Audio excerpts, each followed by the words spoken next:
So thanks very much, Dick and Robert and Melissa and everyone that helped put this together. And given my subject matter and the way this audience has been treating speakers all morning, I think maybe I should leave before I start. But I decided to make some ironic changes in my title when, in response to some of the questions that were being asked. Needless to say, I don't think it's just another technological fix, but I definitely believe in the advantages of altitude movement. It's a joke, sorry. Time to take it in. So, you're in the post-prandial sugar rush at this stage, or sugar crash, sorry. So I decided, actually, given some of the comments that were made about the naivety of geneticists, that I would use a quote from one of my favorite practitioners in this area. And he says, we have recently advanced our knowledge of genetics to the point where we can manipulate life in a way never intended by nature. We must proceed with the utmost caution in the application of this newfound knowledge. Does anyone know who this practitioner is? Have you heard of Luther Burbank? Did you know when Luther Burbank was working? 1906, yeah. And in fact, Luther Burbank, in answer to my friend the engineer, was the first to push the notion of patenting genes. Of course, at that stage, he hadn't a real good notion of what genes were, but he did know what inheritance factors were. And I do think it's actually important for us to remember that. That, in fact, we have been genetically modifying crop plants for a very long time. In fact, about 10,000 years was when the first genetic engineers decided, rather than eating the kernels from all the wild grasses they were collecting, they get those from the biggest and plumpest and most productive looking grasses and plant them and see what happened. And of course, this led to settled agriculture and the first anthropogenic effects on climate. Now, if we look over some of the specific modifications we've made in plants over this period of time, much of them, of course, for most of that time, we hadn't a clue what the heck we were doing. It was very random, and all the selection was at the phenotypic level. One of my favorite examples actually is this one. Does anyone know what this is? Obviously carrots, but does anyone know what this is? Most people tell me ginseng when I say this. Well, actually, no, that's a carrot. Do you know why most of our carrots are orange? Well, in fact, this was a specific selection breeding program in honor of the House of Orange in the Netherlands. Now, for those of us who are Irish, we have a different notion of the House of Orange. Anyone know? Okay, very good. Some do know about Irish history, but I'm not going to go there. But so that's why most of our carrots are orange, because in fact the ones with the high anthocyanin, the nice purple ones there, in fact are healthier. They have higher levels of antioxidants, but that's another story. Now, if we do look over some of the very intrusive types of modifications we've made in crop plants over the last, especially 100 years, I think for many in the public, they would have real issues about ever approving those for consumption. For example, one of the principal tools we use to help nature along is mutagenesis, both irradiation and chemical mutagenesis.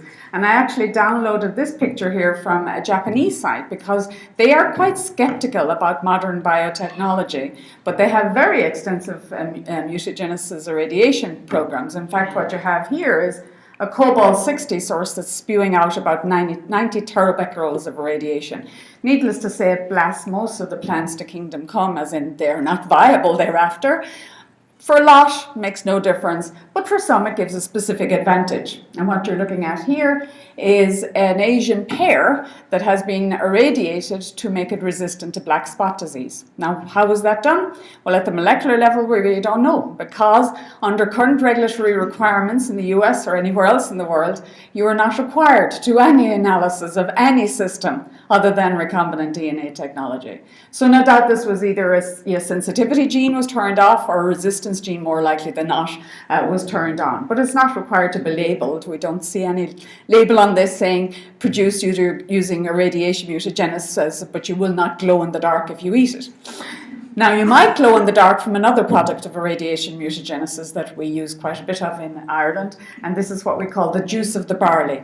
Because in fact, the barley that's used to make beer, Irish whiskey, and even Scotch whiskey came from an irradiation mutagenesis research facility in Harwell in England. So all Scotch and all Irish whiskey is actually English mutagenized barley. And I have no problem with that.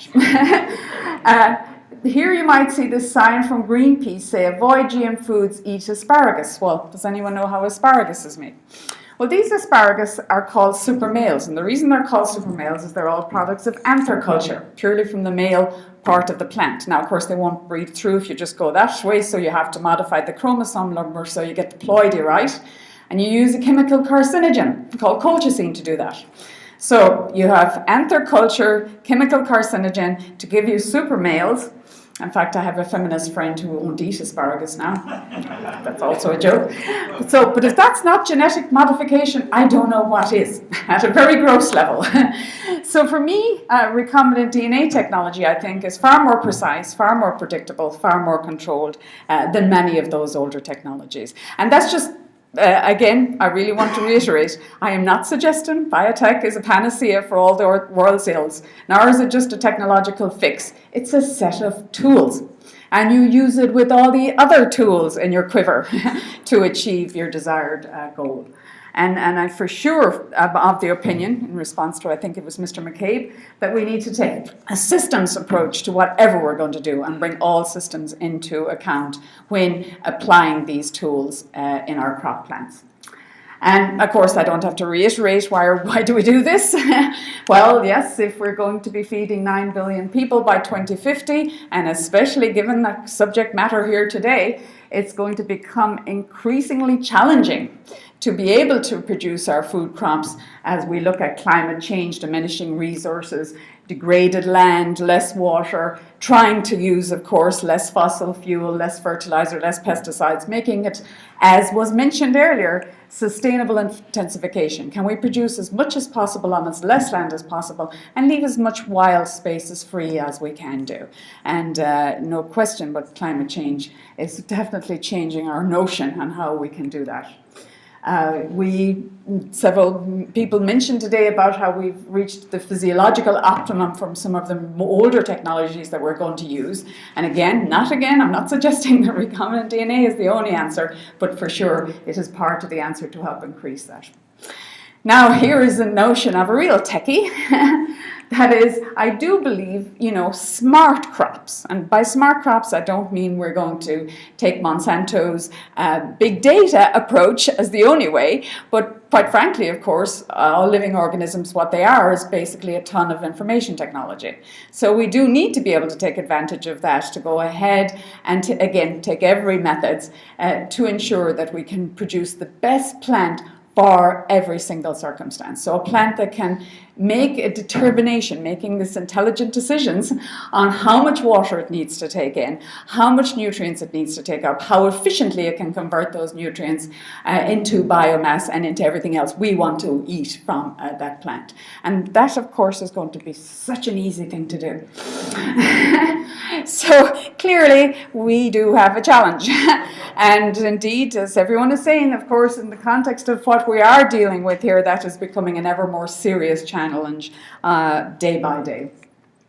I don't need to reiterate the fact that not alone is that indeed agriculture is part of the problem. In fact, about 25% of greenhouse gases are probably coming from agricultural sources. And in fact, as we all know, and was mentioned earlier, carbon dioxide, is everyone in the popular imagination, is the principal villain here of the piece. But indeed, of course, methane and nitrous oxide are worse. In fact, nitrous oxide is 300 times worse than carbon dioxide for its greenhouse gas effects. And agriculture, as I said, definitely adds to that. But we would hope that agriculture can also be part of the solution.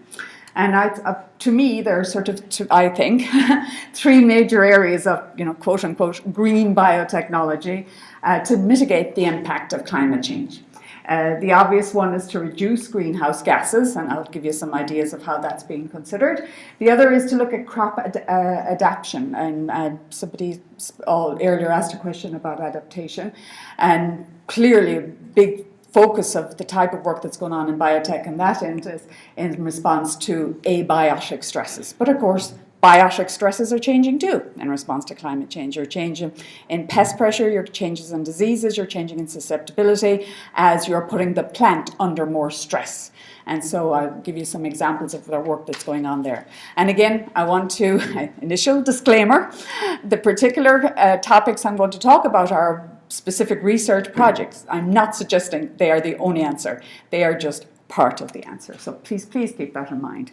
And then finally, of course, you want to try and protect areas, marginal lands that are fragile, but also increase our ability to improve yield in less desirable areas. And you've seen this, or variations on this. There's both good and bad to climate change. And again, totally apologize here for a rather simplistic notion of it. But you did hear, of course, carbon dioxide can help as, quote unquote, large term notion of carbon fertilizer. Again, that's very simplistic, but it is a consideration. And of course, as a techie, what I'll be thinking is, okay, we should engineer more of our C3 plants to be C4 plants so they can be much more effective at converting nutrients and photosynthetic sources, obviously, into biomass. Again, not suggesting that's an only answer, but it may be a piece of the answer in some instances. But more often than not, of course, climate change is negative, no question about it. It's increasing stresses, heat stress, drought stress, salinity, and on the other side, submergence, as we have great changes and switches in over periods of time in weather. So crops are dealing with weather. In the larger context, we are dealing with climate. And so some of the areas that we are looking at from biotech perspective, specifically when we're looking at climate change, is this area up on top here, the agronomic traits, and I've kind of already mentioned that. Looking at development of plants that we can make more resistant to pests, diseases, and more effective weed management. And really where a lot of focus now is, as I kind of intimated, is in the area of abiotic stress for drought, heat, salinity, submergence, marginal soils, UV damage, any number of things. I could go on for pages on the varieties and subsets of stresses that they are out there. And of course, we are also looking at increasing yield and dealing with the whole yield gap, looking at more nutrient efficiency on the part of the plant itself, and also looking at getting past bottlenecks in that beautiful metabolic pathways chart that I showed you earlier to increase the efficiency of the plant at converting nutrients into biomass. One other mention that was made along the way was the notion of waste reduction, and that actually is an important component going forward. It's clearly not a direct cause, of course, of climate change, but it has an indirect effect in if we can save more instead of losing so much post-harvest, and this is especially true of developing countries, this can help with ensuring food security in the context of changing climate.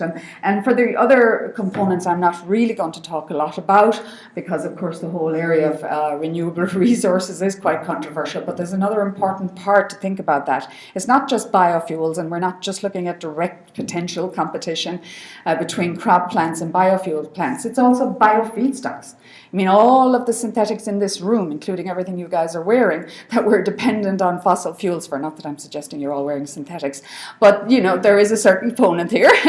We could use, agricultural waste products, for example, and forestry waste as feedstocks for producing these products. So, and then I'm not going to really go into the other areas where biotech is worked on.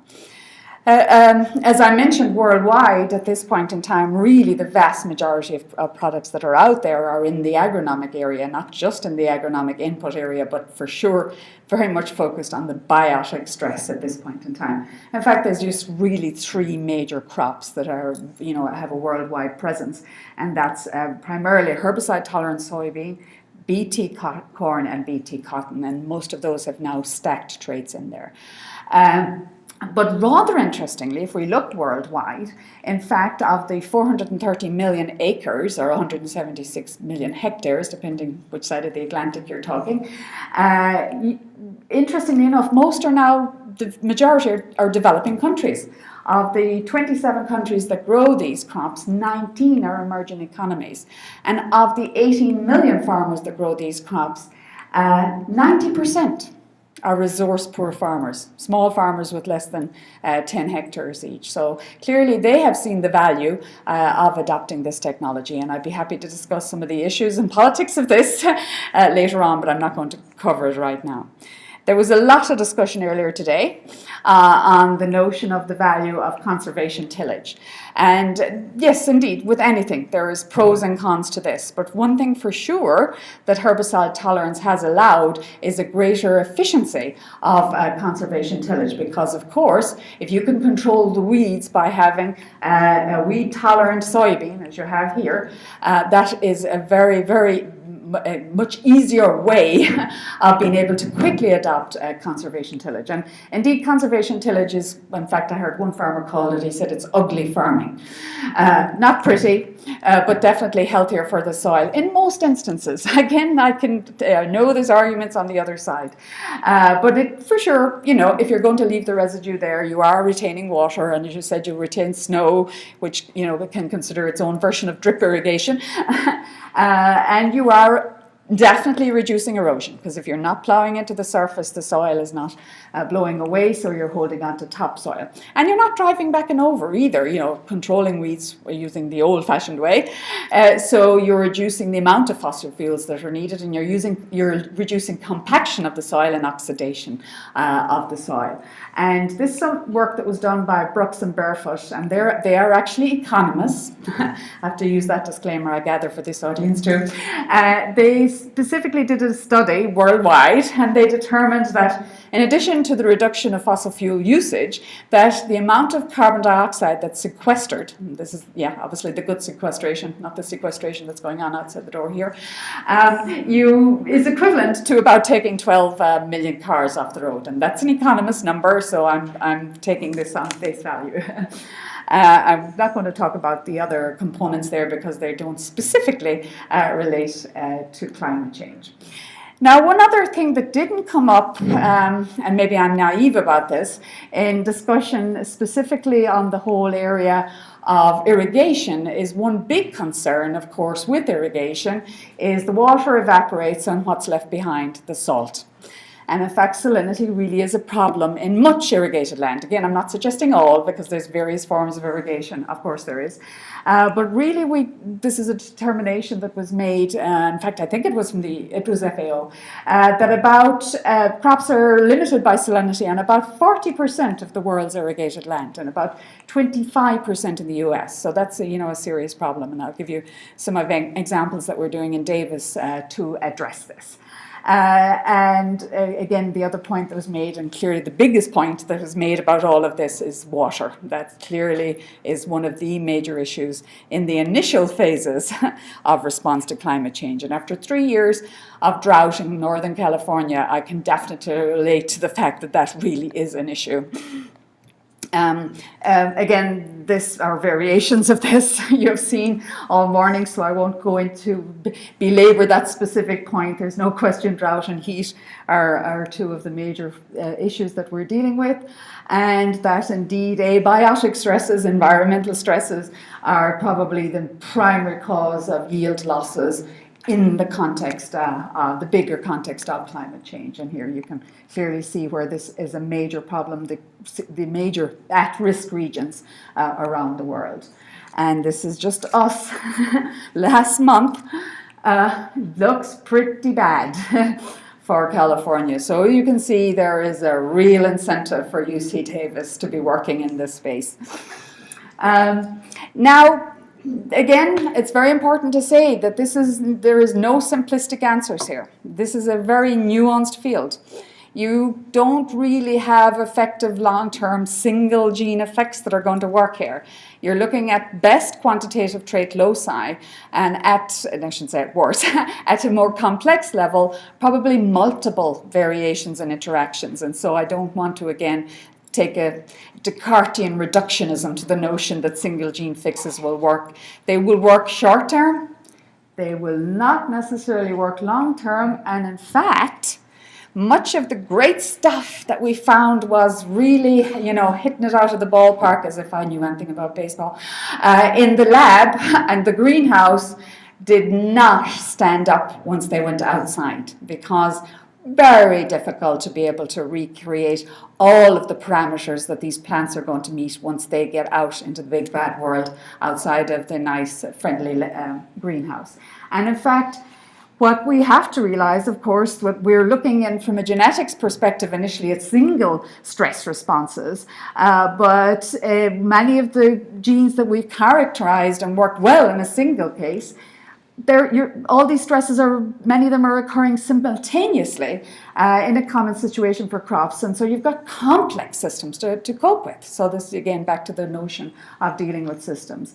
And so one approach that we're taking in Davis, and this is Eduardo Blumwald's work, this is specifically Maria Reguera's, is looking at field conditions where you're looking at the reproductive stage as a sort of a hold-in to try and at least get a handle on a method to be able to control it. But to begin with, though, let's look at where you are having some of the specific responses. And, this has gone weird. My apologies for that.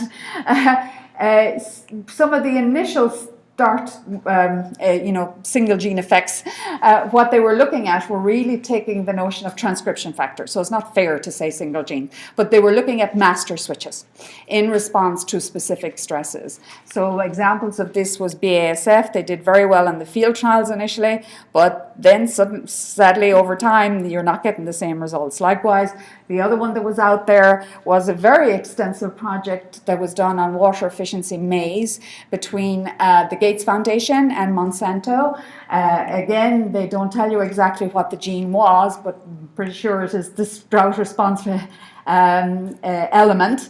And again, it's a transcription factor. It's the one here that you can see. And they got pretty good responses initially. The field trials did well, but then over time you're just getting marginal, as somebody I think said earlier, I think maybe it was Kenneth, you're just getting 2 or 3%, which isn't, bad, but surely that wasn't what was being sold at the initial stage. So now we're looking again back into the toolbox at novel technologies of, for example, I'm sure many of you have heard of genome editing, where you can go in and make very specific point mutations and just to see if we can tweak systems to try and up that percentage. So here's one example that's been doing the homodomain leucine zipper system. Also looking at modifications of, this is coming through here, genes associated with osmoregulation, and I'm sure many of you are very familiar with those ones, the glycine, betaine, polyamines, prolines, trihalos, there's a ton of them. Also looking here at increasing antioxidant capacity by expressing some of these superoxide dismutase catalases, aspartic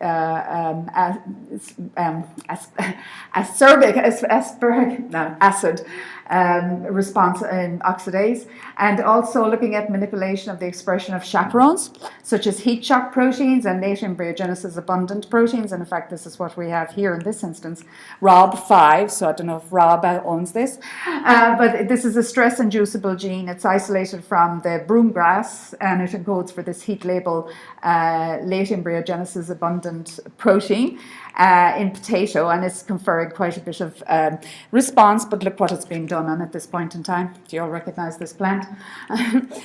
Models, and that's great. Models are fine, but models are not what you're going to want, the farmer is going to want to have in the end. Other methods that are being looked at is the notion of regulation of ion homeostasis. And so, for example, silencing or overexpressing some of the aquaporins or uniporters, our ion channels are antiporters. And I'll give you a specific example of what we've done in Davis on this in salt stress, actually. Another is manipulating the regulatory genes, as I mentioned, the transcription factors, and also the modification of hormone homeostasis. And that's where quite a bit of the work is going on here, because phytohormones regulate every aspect of plant growth, development, plant response, the whole 9 yards. So this is a big part of where we're focusing our efforts in Davis. And I'm sure, again, I don't have to tell this audience there's a whole plethora of hormones, although I have to, interesting story to tell you. One time I was giving a talk in Germany, and the translator refused to say hormone because she said plants don't have hormones. That was a most interesting talk. And my German wasn't good enough to know what exactly she called them. So anyway, that's an anecdote. So when we look at one of the major initial products that we're working on here, this is the stress response promoter in conjunction with the isoprenyl transferase gene here, which basically works in response to primarily the cytokinin senescence hormone. So what it is you're basically reversing senescence. I personally, when I'm talking to a lay audience, I call this our resurrection gene. So this isopentenyl transferase, it's under the control of the SARC promoter, and here you're putting both under 15 days of water stress, 15 days of really intense drought. Then you re-wet, you re-water for 7 days. The control is clearly dead as a doornail, and our resurrection plant here bumps back to life.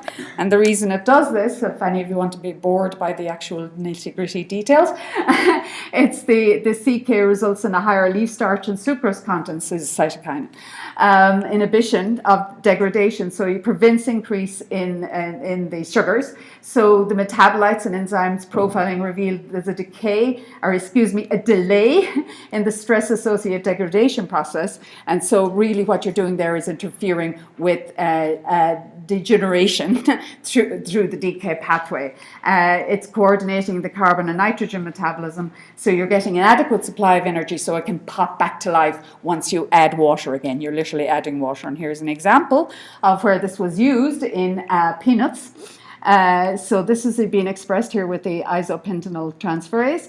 And it's significantly improved not just drought tolerance, but actually also increased yield under field conditions. So this is actually out in the big bad world in the field. This is not just looking at it in the greenhouse.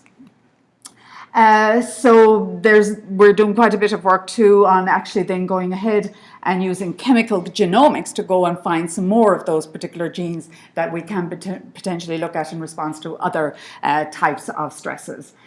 Some of the work that's been done specifically by the industry, so I don't want to give the impression it's all being done by us. This is work that was done on oilseed rape. It's engineered in response to PARP, and PARP is one of those enzymes that's involved in programmed cell death and DNA repair. So by modifying this, they got a relative increase of 44%. Again, important to say here, that was in the greenhouse. Likewise, Baird mutated the farnesyl transferase gene. Any of you working in cancer research are probably quite familiar with this. This is a membrane-bound protein, and clearly that's the advantage of what you're doing there, is you're changing the ability to retain water through membrane integrity. And there's some other work going on by Pioneer, looking at efficiency, again using modifications primarily with transcription factors. Then, in addition, as I mentioned, to drought, the other side of that is submergence, and this is work that was done by Pam Ronalds at UC Davis. She, in conjunction with Tim Close in Riverside, isolated a gene for submergence in rice. Now, we all know, right, you grow rice underwater, so you would think this shouldn't be a problem, seriously. What on earth are you concerned about submergence for? Well, actually, rice will drown. And after 17 days, it's in pretty bad shape. But with this sub-1 gene, after 17 days, it again comes back to life, and this gene produces 6 times the amount of grains and will save about 3 tons of rice once it's put back into production after presumably the floods dissipate. And I mentioned earlier the issue with irrigation, the reason that 25% of the US irrigated land is no longer arable because of salination. Well, in Davis, we used one of those anti-porter genes to actually take salt and sequester it away in the vacuole, so that you actually will get these plants, and they're tomato plants, to grow in salt water that's 50 times saltier than normal, 1/3 as salty as seawater. And these taste like normal tomatoes. I shouldn't say that. Is this being recorded? I never tasted them. But so it really doesn't affect the taste, and it hasn't had a very big negative impact on the growing conditions, because of course that will be another thing that you will be asked, is it really impacting yield? And it hasn't.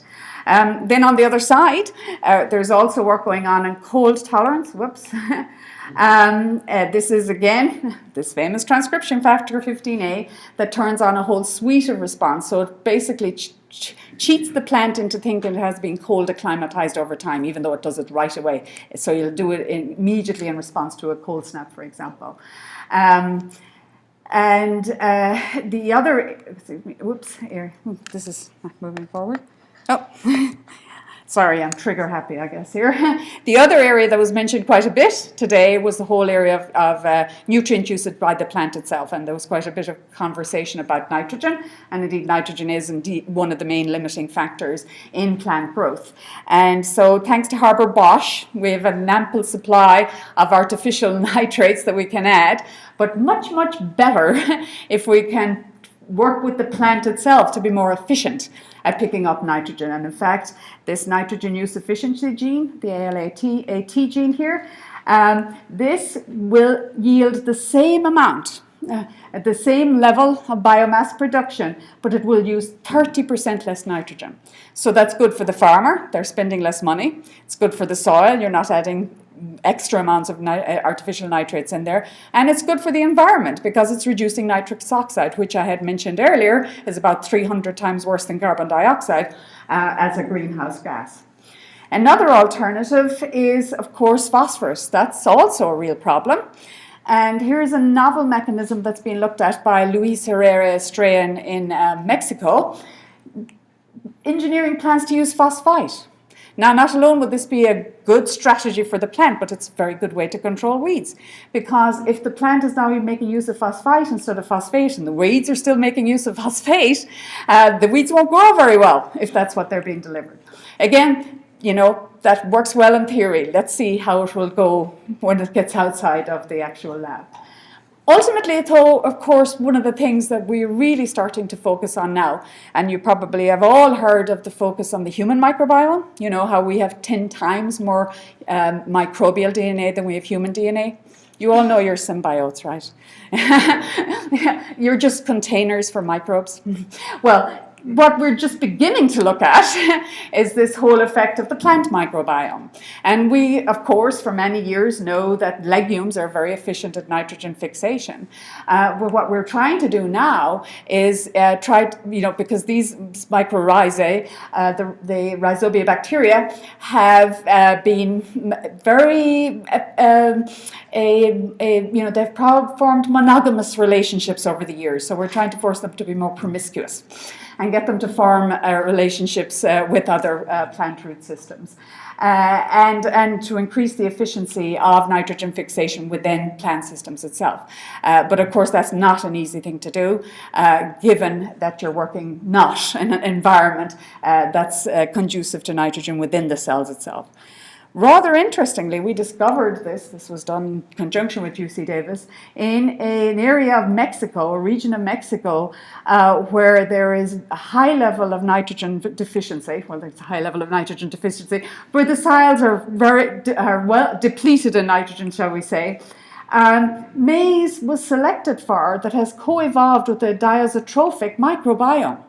It's really extraordinary that this maize is actually really looks like it is the maize itself. I shouldn't say that. The microbiome associated with it is actually fixing nitrogen, and it doesn't have any of the microbes that we normally associate with this. It was also mentioned, and I said it as well, that in addition to abiotic stress, you are, of course, increasing the potential for biotic stress under under climate change conditions, because you are making the plants more susceptible to pests and diseases, in addition to the fact that you're having changes in the actual spread of various pests and diseases. So I'm just giving a couple of examples here. This is not meant to be exhaustive, because there's a ton of work, needless to say, going on in this area outside of just the big commodities. And of course I have to pick one of my favorites here. The reason that there are 40 million Americans that claim descent from Irish is thanks to this little plant pest called Phytophthora infestans. So Phytophthora infestans is also known as late blight and is responsible for the Irish potato famine. Now, it's actually an oomycete. It's not actually a fungus. In fact, we're as closely related to a fungus as it is, but I usually don't talk about that to a lay audience. It can be a little confusing. However, it is controlled by fungicides, and it's controlled by a ton of fungicides. In fact, 75% of the crop is lost each year, and we, as I said, pour a ton of chemicals trying to control it. Even for organic production, use copper sulfate. And copper sulfate, it's a really false dichotomy here as to why you're going to take this approach, because it's natural. It has a hazard rating of 1. It's natural because it's not synthesized artificially, but it is not a sustainable production system. But we, in fact, and this was done initially by a group in Wisconsin, and they, working with a company called BASF, took 2 genes from a wild variety of potato in Mexico, put them into the domesticated variety. They're RPI genes, they're resistance genes, and you're getting complete, robust, durable resistance. And when they went to go ahead and try and get through the European regulatory authority, there was such massive pushback against it, they have abandoned that. Now, I don't know about you, but I'm thinking you would prefer to continue to use the older, less safe, less efficient, serious ton of fungicides that you're going to need to control this, as opposed to 2 genes from another potato? It makes no sense to me. Likewise, the Hawaiian papaya plant was being hit by a virus called papaya ring spot virus. And there is no natural resistance to this. So it doesn't matter how good your marker-assisted selection techniques are. If the genes aren't in there, they're not in there, so you cannot breed them in. And Dennis Gonzalez, he got his PhD in Davis, went to Cornell and noticed that less virulent versions actually conferred resistance. So it was pretty much like the plant was being inoculated, because of course that's a similar method, but they don't clearly have antibodies like we do, but using a similar method, and this time it's through post-transcriptional gene silencing, or RNAi, the plant was protected against the papaya ring spot virus. And it really did not just save the conventional growers, but it's helping organic farmers too, because it's reducing the viral reservoir. So it's a very philanthropic plant. Other work that's of major interest in this area is you might have heard of a pathogen called citrus greening, hulang belang. There again is no natural resistance to this bacterium. And what they're doing in Florida right now is ripping up whole orchards and spraying so much pesticides to control the vector that they're killing off the honeybees. There are 2 genes from spinach. They're a lytic peptide and an innate immunity gene that's conferring pretty good, robust resistance against it. Now, it has to be tested, of course, outside the lab in the field to see if it really is robust. But you know, if I was to be asked, well, what would you prefer, biotech orange juice or no orange juice? I think I'd go with biotech orange juice. Wonder if we could have the same thing with grapes, though. The grapes in California, this is before they're actually going to obviously head up and move to Canada, when we will have Napa Valley, Canada. They are under definite pressure from a disease called Pierce's disease. This is a Xylella fastidiosa bug that literally clogs the xylem, as the name implies. And the vector that carries this is called the glassy-winged sharpshooter. Oh, I thought I had a picture from there. The glassy-winged sharpshooter is such an effective pathogen carrier that I have a friend who's a farm advisor in Riverside, and it attacks olive trees and citrus trees as well. He stands under the tree, and depending on how much exudate he he's follicularly challenged, as I mentioned. How much exudate he has on his head, he knows how bad the infestation is. That's how good they are at getting through plants. And of course, if you're going to control them right now, what they do is they spray with malathion. But all you need is one prick from those dudes and the bacteria is in there. So in Davis and Abhai's Dandikar's lab, we have developed a resistant variety, again, very similar to what's being used in the citrus approach. It's the innate immunity with this membrane lysis gene. And of course, needless to say, a lot of work has to be done before you can go ahead and say that this is going to be durable and that it's going to actually be robust out in the environment. But it's looking good so far. Again, this was mentioned, and I'm not going to go through it since it was already said. These crops are held to a way higher standard than any of the older technologies. Every single one of the other methods I told you about do not require pre-commercial approval by any regulatory authority because they are what's called generally regarded as safe. Now, if you ask me, and if I was to take the Sesame Street approach as to which of these is most like the parent, I think the biotech crops are more like their parents than any of the older techniques, and especially irradiation mutagenesis, where you get vast changes at the molecular level, but we've never had to ask what's wrong or what may go wrong there. And they are checked for everything. With respect to show that they're substantially equivalent to the comparative variety. We look at composition, nutritional content, allergenicity potential, toxicity potential, protein digestibility. Massive amounts of feeding studies have been done, and everyone has concluded, including the European Union, that has done the longest test. It did a 25-year longitudinal test of 500 projects, 130 research teams, and determined that not alone is it as safe as conventional systems, it's probably safer, because they are so highly regulated and because scientists just have a much better notion of what they're doing. And from an environmental perspective, likewise, you look at everything, and there's no such thing as perfect. Of course there isn't, and there's no such thing as zero risk. You take all of the risks in balance and you make the best possible decisions given the parameters that you have and can control at any point in time. So we look at everything that comes up. And this, again, is not done for any of the conventional methods, even though the same risk exists. To me, the focus should be on the product, on the trait, and not the process by which you get there. But that's a whole other story. And just to finish, these are the professional, scientific and medical bodies that have an opinion on the safety of GMOs. We have mostly, these are generally positive. These are the ones that are generally negative. None. So, long term, threats that harm us and those that upset us are often quite different. So this individual here thinks genetically modified humans to modify climate change. First, we have to extract the conspiracy theory gene. But it's all about adaptation. And thank you very much. So I'm happy to question.